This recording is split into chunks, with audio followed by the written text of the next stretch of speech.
Hello friends, welcome to our channel Chemistry with SK. In this session we'll see the multiple choice questions based on unit number 1 of engineering chemistry syllabus from Pune University. The name of unit is water technology. So as you know, there is a multiple choice question type of exam, MCQ type of examination is to be conducted. So if you want to know the syllabus and exam pattern for in-sem exam and end-sem exam, especially during this pandemic situation, then see another video. The link is given in the description box, so you can see it. So presently for in-sem exam, this first and second unit will be asked, and for end-sem exam, the first 4 units will be asked. Okay, it means this particular unit is applicable for both the examinations as during this pandemic situation. So let us see. So the question number 1 is 1 molar disodium EDTA corresponds to dash. It means as you have seen in case of 11th and 12th, suppose you are titrating HCl and NaOH. It means we are writing this sign. HCl corresponds to NaOH, or it means burette solution and conical flask solution that are equivalent. So, similarly, here it is burette solution. So it is 1 molar of burette solution. So this also corresponds to 1 molar. If this is 1 molar disodium EDTA, this also corresponds to be 1 molar because it should be equivalent. Molar equivalents, right? Here we have to identify the option as 1 molar. No option is given. But we know that molecular weight of calcium carbonate is 100. So 1 molar means equal to its molecular weight, and molecular weight of this calcium carbonate is 100. So answer is this second. So in this way we can check the answer. Yes, it's B. Correct. The next question is 10 milligrams per liter is equal to dash. So all of you know that milligrams per liter is equal to ppm. For example, or we can say, we can go by reverse way. What is ppm? ppm. We know that it is parts per million. It means if it is 1 milligram or 1 part per 10 raised to 6 parts, part, it milligram. So we can say this term will keep as it is 1 milligram. So 10 raised to 6 milligram, that we can convert into gram. How much it will be? In gram it will become 10 raised to 3. It means 10 raised to 3 gram is nothing but 1 kilogram. But for water, as density is 1 at 25 degrees Celsius, so we can say instead of 10 raised to 3 gram, we can say 1 kilogram or 1 liter for water. The upper term is same. It means we can say that this ppm is nothing but milligrams per liter. It means we can say that ppm is nothing but milligrams per liter. It means 10 milligram per liter equal to how much ppm? So 10 ppm is expected. So this should be the answer. Let's check. Correct. Bicarbonate alkalinity of water is determined by using dash indicator. So as it is a question on alkalinity, we know that there are 3 type of alkalinities. One is OH minus, other is CO3 minus 2, and the next is HCO3 minus. Okay, so as you can remember, when we are writing the reactions, the neutralization reactions, we should remember plus H plus H plus H plus we have to add. That H plus is being added from the burette and it may be alkaline solution. So this is the alkalinity. So these are the various components which are responsible for alkalinity. And here when we are adding H plus ions, what will happen? So that reactions are also known to you. We can write that reactions. So here will be H2O formation, here will be HCO3 minus formation, and here it is H2O plus CO2 formation. So you should remember that the first 2 reactions are under the phenolphthalein indicator, and the next reaction or the entire neutralization is under the methyl orange indicator. What is asked? Bicarbonate alkalinity of water. It means this is the bicarbonate alkalinity. Yes. So HCO3 minus, that is bicarbonate type of alkalinity, is determined by using dash indicator. So which indicator is required for this complete neutralization? The last neutralization, that is methyl orange. So we should write it as methyl orange should be the answer. Okay, for first 2 reactions, for hydroxide and carbonate, the phenolphthalein is suitable, and in this way the answer is A. The next question. Cation exchanger resins are regenerated by. So cation exchanger resins contain loosely bound H plus ions and that H plus ions are coming in the water as a replacement. So H plus ions will be finished. One stage will reach at which H plus ions will be finished because that are containing in the cation exchanger resin and that are in the form of loosely bound. So one stage will reach at which no H plus ions are available, and at that time we need to have a regeneration process. So for regeneration, what we need to add? We should add H plus containing solution, because H plus are over, H plus are finished, so we have to add H plus containing solution. So where we can get H plus solution? Hot solution, cold solution, alkali solution and acid solution. So here you know, so we know that in acidic solution H plus ions are there, or H plus ion containing solution is acidic solution, therefore we can use this acidic solution for cation exchanger resin. Correct? Caustic embotelment can be avoided by adding dash dash to boiler feed water. So as it is caustic embotelment, we know that caustic embotelment is caused by the formation of sodium hydroxide, NaOH formation, either presence of NaOH or formation of NaOH from Na2CO3. Yes, Na2CO3, that reaction you know. Na2CO3 reacts with water, you can balance the reaction. I am not showing it balance reaction. Okay, so this can be avoided by using. How we can prevent the caustic embotelment? You should know that as there is accumulation of sodium hydroxide inside the cracks, NaOH gets accumulated inside the cracks, micro cracks which are present in the boiler tubes, and that's why the caustic embotelment may be caused, or the alkaline corrosion may be caused. So lignite addition is not suitable. Castor oil, it is antifoaming agent, so it is not the answer. Then the sodium carbonate की presence से तो ये होता है. Na2CO3 cannot be the answer, and the last one is lignin. So whatever the lignite and lignin, out of these two, which is correct? So answer is lignin. The reason is lignin is healing the micro cracks present in the boiler tubes. It means if boiler tubes contain micro cracks, then that will be healed by this material lignin. So answer should be lignin. Okay. So the question is, corrosion of boilers due to dissolved carbon dioxide. Dissolved carbon dioxide is asked. Can be prevented completely, and completely is also asked. It means we know that dissolved carbon dioxide is responsible for boiler corrosion. So how to remove this carbon dioxide? Yes, I am reading the options. Yes, mechanical deaerator, I think it is correct option. Using soft water, but we have to read other options also. Using soft water, but though it is soft water, if it contains carbon dioxide, then so it cannot be the right answer.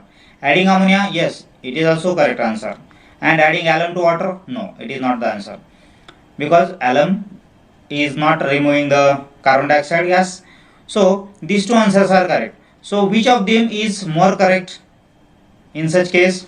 So how to prevent it completely? Complete prevention is there, or complete removal is there, and that is by chemical method. So in this case, so option A should not be written as answer, and answer should be the C, adding ammonia, because ammonia, addition of liquid ammonia to some extent, it will be removing the carbon dioxide, or will be useful for complete prevention.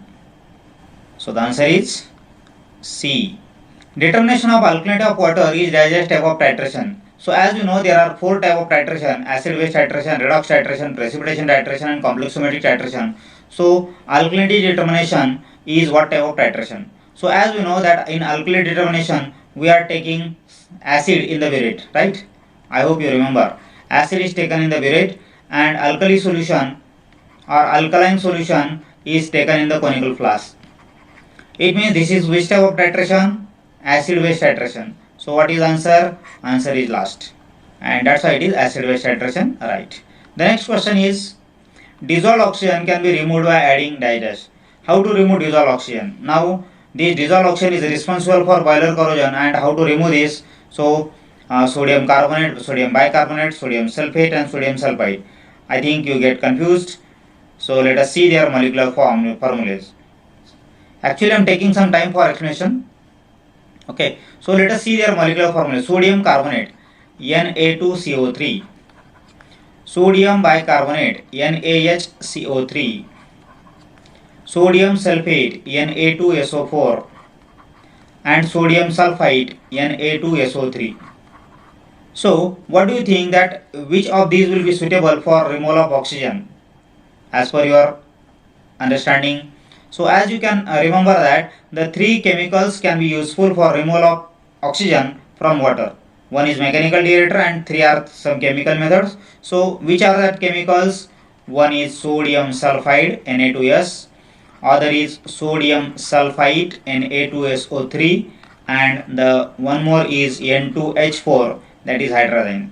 So on addition of these molecules, oxygen from water can be removed, because these can be removed or these can be useful for removal of oxygen.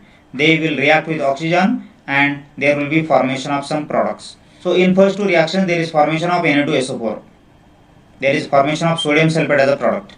As I have shown the common reaction, so I have not shown the balancing of reaction. As you know it, I am just showing the concepts here. So N2H4, when it is reacting with oxygen, at that time there is a release of nitrogen gas, and hydrogen and oxygen are forming water molecule.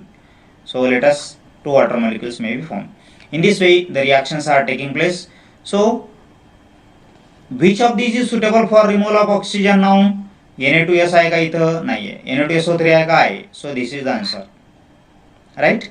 In this way answer is to be identified from the given options. Okay, answer is D, last, correct. The next question is, dissolved sodium hydroxide in boiling water leads to formation of dash dash. If sodium hydroxide is in the dissolved state, then it will lead to formation of, आता बघा sodium hydroxide त्याच्या नावातच आहे. Sodium hydroxide is called as alkali, or we can say caustic soda, and caustic soda is forming caustic embrittlement, or it is responsible for caustic embrittlement. You might remember, as the previous question we have seen, the answer should be caustic embrittlement. EDTA method used to determine hardness of water is dash type of titration. As we have seen in case of one of the previous question, that alkalinity determination is acid base type of titration. Determination of alkalinity is a type of acid base titration. So here EDTA method, or we can say disodium EDTA, when we are using for the determination of hardness, so what type of titration it is? Whether there is formation of precipitate, where there is a redox reaction, or there is a complex metric formation or complex formation. So as you might remember, EDTA is acting as a ligand, and calcium or hardness causing metals, calcium or magnesium like hardness causing metals are reacting with the EDTA, and there is formation of metal ligand bond. It means there is a formation of a complex.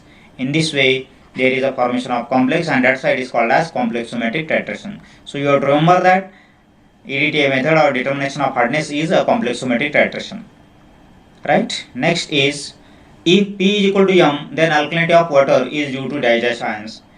Actually here we have to identify what we need to remember, as there are some cases. Which are that cases? So you should remember them.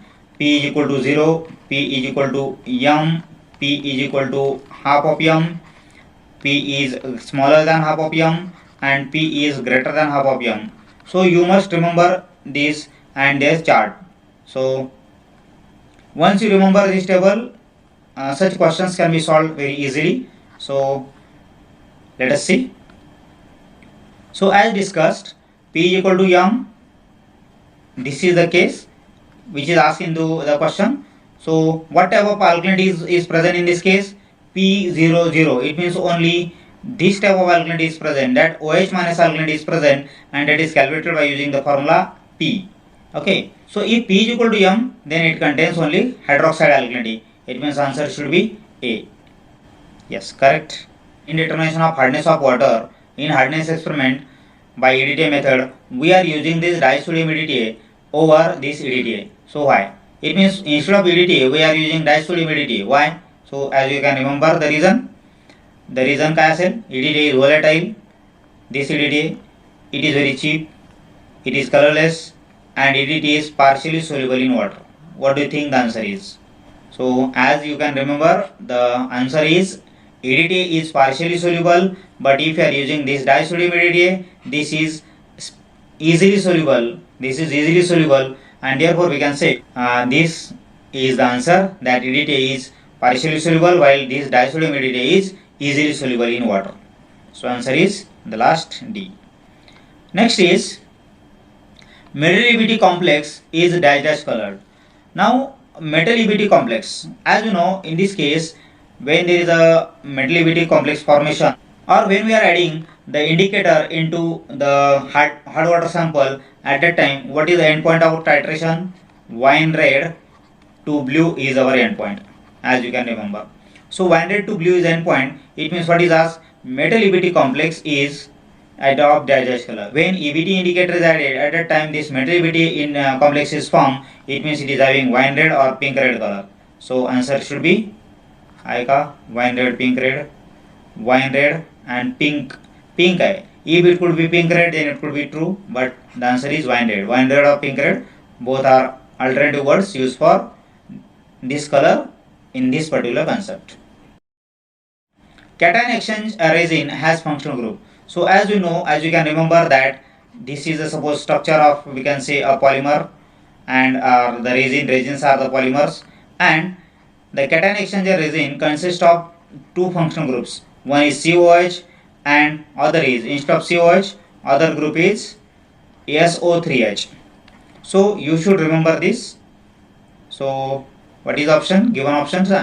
So among the given options, this is correct, that SO3H group is present. Either COH or SO3H group is present. If water has 380 ppm hardness, then it has dash dash. Okay. So we know that 380 ppm in one of the previous question we have seen. So if ppm is nothing but milligrams per liter, it means we can say that 380 ppm will be equal to 380 milligrams per liter. So it is expected. So what is the option here? 38 milligrams of calcium salts? No. 380 milligrams correct, but calcium salts? Not calcium salts. Any calcium salt is not suitable. 380 milligrams of calcium carbonate equivalent, yes, calcium carbonate equivalent is correct and 380 is correct. I think this should be the answer, but we'll check the last option. 38 milligrams of CaCO3 equivalent, no, 38 cannot be right. So this is wrong, and we can say this is correct because 380 milligrams per liter, and that is in terms of calcium carbonate equivalent. Permanent hardness in water is caused by, as you can remember that the temporary hardness and permanent hardness are the two terms. Temporary hardness is caused by certain molecules, for example carbonate, soluble carbonates and bicarbonates are coming there. It means here it is magnesium carbonate, it is responsible for temporary hardness. Calcium carbonate, it is responsible for permanent hardness. You may ask that though it is carbonate, why it is under permanent hardness? The reason is the calcium carbonate is not soluble in water, therefore it should not be considered under the temporary hardness, it is to be considered under permanent hardness. This magnesium bicarbonate, it is responsible for temporary hardness, and the calcium sulfate being non-carbonate salt, this should be as a permanent hardness. Hurry, what to do now? The reason is here the two are responsible for permanent hardness, and we cannot correct or we cannot write both the answers. So out of these two, which is more correct? So this is more correct, because here though it is a carbonate, though it is insoluble in water, but as this molecule is present and this is only responsible for permanent hardness, so we have to write this answer as a permanent hardness. Okay, actually such questions should not be asked and will not be asked, but just for clearing the concept I have given this. Let us see, the answer is C, right. Soft water plus buffer solution plus indicator EBT, what color will be observed? Soft water, buffer solution. So as you know, we are using suppose calcium solution or metal ion solution, we are adding EBT indicator, so there is formation of metal EBT complex, and the color of this complex is wine red. Then what we are adding? We are adding EDTA solution from burette, and there is formation of MEDTA, metal EDTA complex is formed, MEDTA complex is formed, and the color is colorless. So you should remember these reactions. And the last reaction is one in which when we are adding extra EDTA, there is a certain time will reach at which no metal ions are present, So at that time the metal EBT complex will be available. As this complex is unstable, so it is possible to break this bond and EDTA will join to this and there is formation of metal EDTA complex. Metal EDTA complex will be formed and EBT will be released as free. So as per the concept, as EBT is released as free and this is of blue color, what is the color of the solution? MEDTA, it is a colorless solution as mentioned here. So what is the question? Soft water. Okay, but this is hard water. So if hard water is there, then it is giving wine red color and we are titrating till it becomes wine red to blue. So this is our endpoint. It means if water is soft, then this wine red color will not develop. Directly that will be a blue color. So answer is expected to be blue. If water is soft, in that case directly the solution will remain blue or it will become blue. Why it will become blue? Because EBT is of blue color. Yes, correct. Match the following. Okay. So let us say cationic exchanger resin is regenerated by using this dilute HCl. Anionic exchanger resin is regenerated by using this dilute NaOH. Zeolite resin or zeolite bed can be regenerated using NaCl. So this should be the answer. It means 1 Z 2X. So answer is A. Okay. Let us check. Right. Match the following. So you know that in phenolphthalein indicator methyl orange, Na2SO3 and ammonia. Actually the two things are combined here. Actually such a question should be asked for 2 marks, but for this particular exam the 2 marks questions are not allowed. Still I am giving you just for practice. Okay, because the questions can be asked in portions or in fragments. So you should be ready for any type of question. So phenolphthalein is responsible for hydroxide neutralization of hydroxide ion. Methyl orange is responsible for this bicarbonate, sodium sulfide and ammonia. So sodium sulfide, you know that it is removing the oxygen and ammonia can remove carbon dioxide. So this is the expected answer. In this way we can solve the match the column type of questions also, right? The next question. 5.85 gram of NaCl has calcium carbonate equivalents as. So it is a so easy question as we know. So we have a formula that milligrams of calcium carbonate equivalent CaCO3 equivalent is equal to weight of impurity in milligram multiplied by 50 divided by equivalent weight of molecule. Actually this formula is to be used for any impurity, and if you are writing here 100 and here as molecular weight, that formula is for bivalent impurity. So as you can remember that for the formula for monovalent impurity and bivalent impurity are different. So here this formula is common, is for all the type of impurities. So we have to find it. Weight in milligrams. So weight is 5.85 gram. 5.85 gram. But we require in milligram, so we have to convert it into milligram. So 10⁻³ we can multiply it with the 10⁻³. Rest of the things we are writing as it is, multiplied by 50 and divided by equivalent weight. Equivalent weight of which impurity? NaCl. So you should remember 23 plus chlorine 35.5. In this way it is coming to be 58.5. Okay. So in this way we can solve. You can solve it with the calculator or you can solve it by simple logic. I think this should be the answer and the unit should be in milligram. So where the answer is there? It is C. In this way you can solve. Okay. A water sample has hardness 280 milligrams per liter. Okay, it means it is 280 ppm suppose. Total hardness. Okay, it means that the total hardness of water is given and that is 280 ppm. We know that the temporary hardness and permanent hardness is also there. So after boiling the hardness of water is reduced by 40 milligram per liter. It means this much hardness is minimized. Okay, so we need to calculate permanent hardness and the temporary hardness. Here it is clear that temporary hardness is 40 because there is a reduction in the value by 40. So what is asked? Then the permanent hardness of water is asked. So here we require permanent hardness. These two are given, so we can simply subtract this. 280 minus 40, so we are getting the value of 240. It means in this way the 240 should be answer for the given question. Temporary plus permanent, that is equal to total. So in this way we can calculate the any of the required value. So answer is C. Here it is a simple question. It is very easy question. Amount of NaCl in 100 liters of 12% brine solution is dash milligrams of NaCl. Actually this is based on zeolite method. As we know, for zeolite method, as we know, in case of zeolite, for regeneration of zeolite bed we require NaCl. So we have to find out milligrams of NaCl, and for that you should remember the formula that we require liters of NaCl. It means volume of NaCl in liter multiplied by grams per liter of NaCl, grams per liter.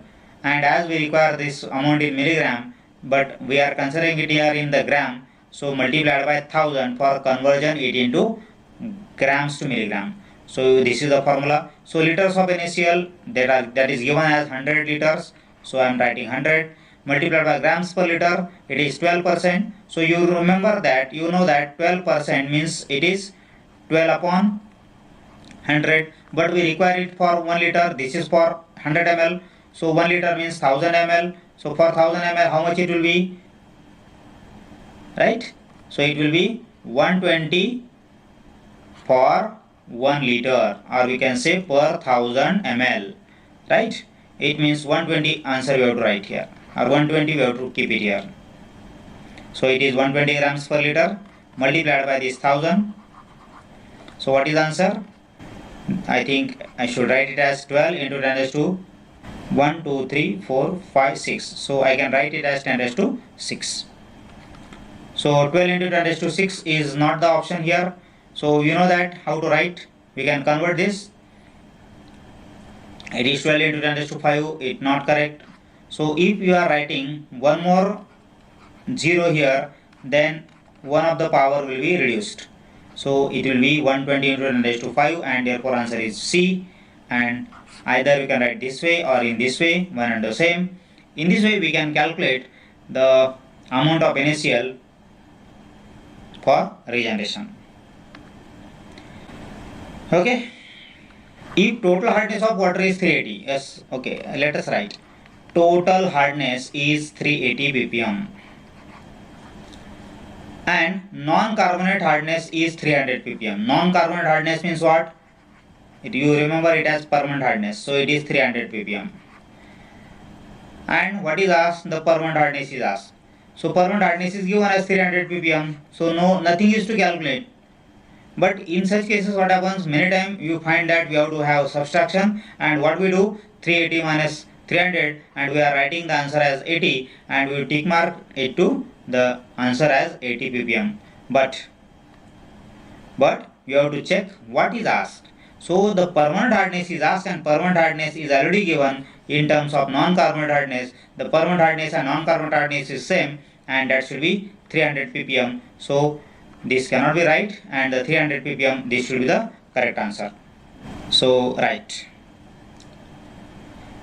The next question is, a water sample contains ppm of magnesium bicarbonate as 14.6 ppm and magnesium carbonate as 8.4 ppm. So it is asked that the carbonate hardness of water sample is carbonate hardness. Carbonate hardness means temporary hardness. So this carbonate and this bicarbonate is responsible for carbonate type of hardness. Okay, the carbonate hardness means not only due to carbonate, it is nothing but the temporary hardness. It means the question is asked as temporary hardness is asked. So we know that temporary hardness is due to carbonate, soluble carbonates and bicarbonate. So both are responsible for that. So we can say 14.6 plus 8.4 make the total, and it is 23.0. So this should be the answer. In this way, this question is to be solved. Right.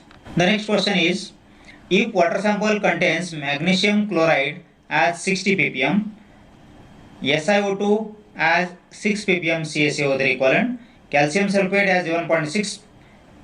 So these three molecules are given. And what is asked? Then the permanent hardness is asked. So you remember that permanent hardness is due to non-carbonate type of materials. It means sulfates, chlorides and all other materials which are responsible for hardness, that will be giving the permanent hardness, or that will be responsible for permanent hardness. So in this case, which of these are responsible for permanent? Magnesium chloride, as it is chloride, yes, it is for permanent hardness. SiO2 is not responsible for any hardness. We have not seen this molecule or this metal. We have not seen this type of molecule in any of the list which we have. Like we require calcium, or this is not any hardness causing salt. So as this is not any hardness causing molecule, so this should not be considered. And calcium sulfate is 1.6 and it is responsible for permanent hardness. It means out of these three, this is not responsible for any hardness, and for permanent hardness these are the two. So this is, first is 60 and the next is 1.6. So we can say it is 61.6. So where the answer is? Yes, it's here. And in this way we have to solve it, and the answer is 61.6, that is last. So you have to read the questions properly. The next question is, which of the following water sample will have maximum hardness? So how to find out hardness? Which will have maximum hardness? So take the amounts. 10 milligram, 10 milligram, 10 milligram, and okay, it means all of these are 10 milligram. So as we know that all are in the having same weight, so we have to find out the molecular weight now, because the molar proportions we have to take. The weight divided by molecular weight, that will give you the molar proportions.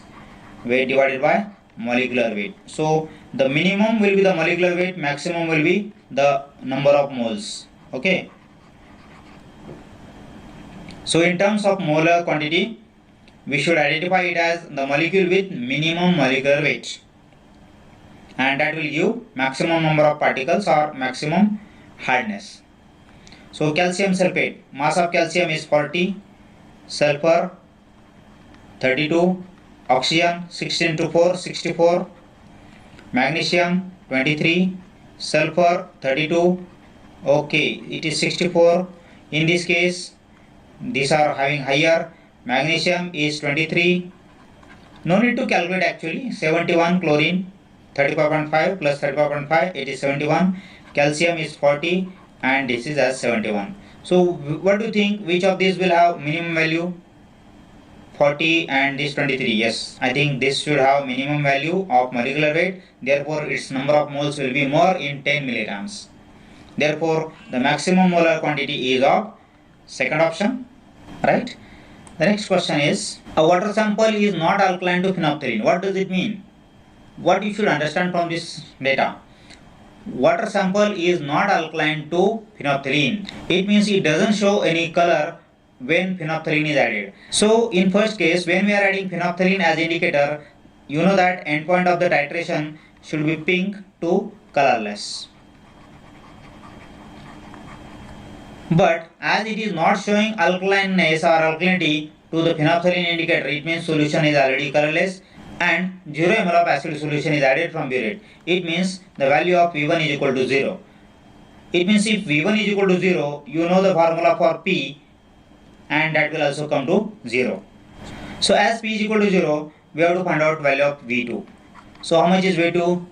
It requires 5 ml of 0.02 normal. So V2 is equal to 5 ml. So we can say, we can calculate the value of M. M is equal to, formula is known to you. I will write the formula, V2 upon V into Z into 50 into 1000. So as V2 is equal to 5 ml divided by volume of water sample taken is 100 ml. So here it is 100 multiplied by Z is the concentration of, that is 0.02 normal, multiplied by 50 multiplied by 1000. You just calculate this. So these two zeros and these two zeros can be cancelled, and you can calculate the answer finally. So how much it is coming? Okay, you can check this. Actually this is a very lengthy example. The amount of HCO3 minus alkalinity in ppm is asked. So as you can remember the table, suppose you remember the table, the first condition, P is equal to 0, P is equal to M and all that. So out of the 3 points, what do you remember? If P is equal to 0, then dash dash M. This is the formula. It means there is only bicarbonate type of alkalinity, and that bicarbonate type of alkalinity is calculated by using the formula M, and that's why we have calculated the value of M, and that M is equal to 50, and therefore the answer is this B. Okay, actually this is a big question, big numerical, and such type of the lengthy numerical is not expected for this exam during pandemic, because in this pandemic only 1 mark questions are being asked. The water entering in anion exchanger resin from cation exchanger resin is, whether it is hard, soft or whatever it is. So as you can remember, this is the cation exchanger resin, and another chamber is there with there is a anion exchanger resin. So we know that in cation exchanger resin loosely bound H plus ions are there, so H plus ions are coming down. So when this water is being added, that H plus ions are coming in the water and that are added here. Okay, H plus ions are there and some anions are also there, but H plus ions are coming. Other cations will be captured here. All other cations will be captured here. So here the water is hard. Actually hardness causing cations will be removed, so it cannot be hard. It is basic, so no matter of OH minus ions only, because OH minus ions, if they are available, they can be carried away. But though H plus ions are not added, still the H plus ions from this cation exchanger resin are coming here, so water will become acidic because of such H plus ions. We know that H plus ions are responsible for acidic character, and it is not basic or it is not neutral. So in this way answer should be acidic, right? In electrolysis process, what happens? The electrolysis process separates dash from water. So you know that in electrolysis, alternate cation selective membrane and anion selective membranes are used. Cation selective, anion selective, cation selective, anion selective, and these are for removal of ions, ionic impurities. You might remember. So it is responsible for ionic impurities. So I think this should be answer, but I will read it. Colloidal impurities, no. Colloidal impurities cannot be removed. These can be removed by using RO technique. Yes. Okay. Dissolved organic molecular solids, no. That can also be that cannot be removed because only ionic impurities are removed here. And bacteria, so this is also incorrect. So answer is only A. So A should be answer. So in this way, these were some of the sample questions, some theoretical questions and some numericals we have discussed. So not exactly these questions, but similar type of questions are going to be asked in examination. You have to just revise the theory, and you should underline, you should remember, you should recall the main concept or summary of the topics, so that you can have the logic for solving such MCQs. See you all in next video. Thank you.